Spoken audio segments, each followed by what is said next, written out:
بسم اللہ الرحمن الرحیم۔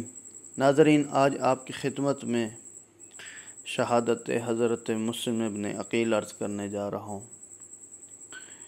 امام کے وہ صحابی، وہ بھائی ہیں کہ جن کو امام نے اپنا سفیر بنا کر کوفہ کی طرف بھیجا۔ اس شہادت کے کاروان کے پہلے شہید ہیں۔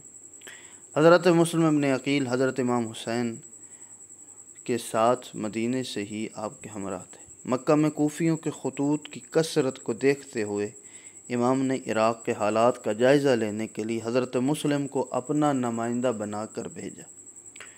حضرت مسلم جب کوفہ پہنچے تو وہاں مختار بن ابی عبیدہ کے نام سے گھر میں ساکن ہوئے۔ شیعیان اس گھر میں آپ کو ملنے آتے۔ مسلم نے حضرت امام حسین کا خط انہیں پڑھ کر سنایا۔ ابن عساکر کہتا ہے کہ 12,000 افراد نے مسلم کے ہاتھ پر حضرت امام حسین کی بیعت کی۔ بعض نے بیعت کرنے والوں کی تعداد 18,000 لکھی، لیکن دیگر بعض نے 30,000 افراد ذکر کی۔ مسلم کی اس قدر حوصلہ افزائی کو دیکھتے ہوئے یزید کے جاسوسوں نے یزید کو خط میں کوفہ کے حالات لکھے اور کہا کہ حاکم کوفہ نعمان بن بشیر کمزور ہے یا کمزوری کا اظہار کر رہا ہے۔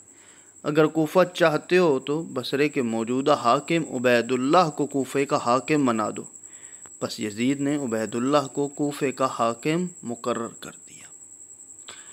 عبید اللہ کے کوفے آنے پر مسلم بن عقیل مختار کے گھر سے نکل کر ہانی بن عروہ کے گھر منتقل ہوئے، جو کوفہ کے ایک بزرگ شخصیت مانے جاتے تھے۔ ہر چند مسلم کے شیعیان کوفہ سے روابط پوشیدہ تھے، لیکن عبید اللہ کے ذریعے مسلم کی رہائش گاہ کا پتہ لگایا لیا، لہٰذا اس نے ہانی کو اپنے قصر میں طلب کیا اور تقاضا کیا کہ وہ مسلم اس کے حوالے کر دے، لیکن ہانی نے ایسا کرنے سے انکار کیا۔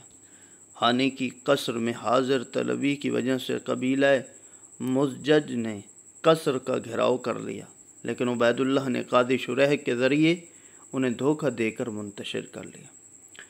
جب یہ خبر مسلم کو پہنچی تو مسلم بن عقیل 4,000 افراد کے ہمراہ یا منصور امت کے نعرے کے ساتھ قصر کا گھیراؤ کر لیا۔ عبید اللہ اپنے ساتھ حاضرین سے تقاضا کیا کہ وہ ڈرا دھمکا کر مسلم اور اس کے ساتھیوں کو منتشر کریں۔ شمر کو عبید اللہ کی طرف سے یہی ذمہ داری سونپی گئی۔ اس نے مسلم کو ایک فتنہ گر کہا اور کوفیوں کو شام کی طرف سے لشکر کے آنے کی خبر کے ذریعے ڈرایا۔ یہ ہیلہ کارگر ثابت ہوا۔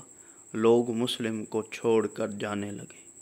جب شام ہوئی تو مسلم اکیلے رہ گئے، یہاں تک کہ کوئی گھر سر چھپانے کے لیے بھی نہ تھا۔ توآ نام کی ایک خاتون کے گھر کے ساتھ آپ کھڑے تھے۔ اس خاتون سے آپ نے پانی کا تقاضا کیا۔ اس خاتون نے آپ کو پہچاننے کے بعد اپنے گھر رات رہنے کی پیشکش کی۔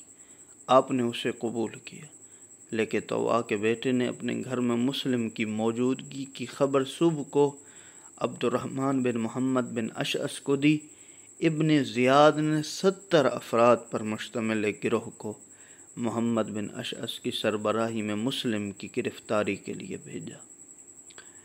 مسلم اور محمد بن اشعث کی سپاہیوں کی جھڑپ کے بعد محمد بن اشعث نے مسلم کو امان دینے کا کہا۔ مسلم نے اس امان پر اطمینان کی بنا پر ہتھیار ڈال دیے، لیکن عبید اللہ نے اس امان کی کوئی پرواہ نہیں کی۔ مسلم اور عبید اللہ کے درمیان تلخ کلامی کے بعد عبید اللہ نے مسلم کو قصر کے اوپر لے جا کر سرتن سے جدا کرنے کا حکم دیا۔ وصیت کی کہ جب میں کوفہ آیا تھا تو اس وقت میں نے 600 درہم قرض لیے تھے، ان کو میری زرہ اور تلوار فروخت کر کے ادا کر دینا، اور میری شہادت کے بعد ابن زیاد سے میری لاش لے کر دفن کر دینا، اور امام حسین کو خط لکھ کر اس حادثے سے مطلع کرنا اور لکھنا کہ کوفہ تشریف نہ لائے۔ ابن زیاد نے حکم دیا کہ مسلم کو بالائے بام لے جا کر شہید کر دیا جائے۔ جب حضرت مسلم کو چھت پر لے جایا گیا تو تو اس وقت آپ یاد خدا میں مصروف تھے۔ احمر بن کبیر نے جناب مسلم کا سر تن سے جدا کیا اور لاش کو زمین پر پھینک دیا۔ انا للہ و انا الیہ راجعون۔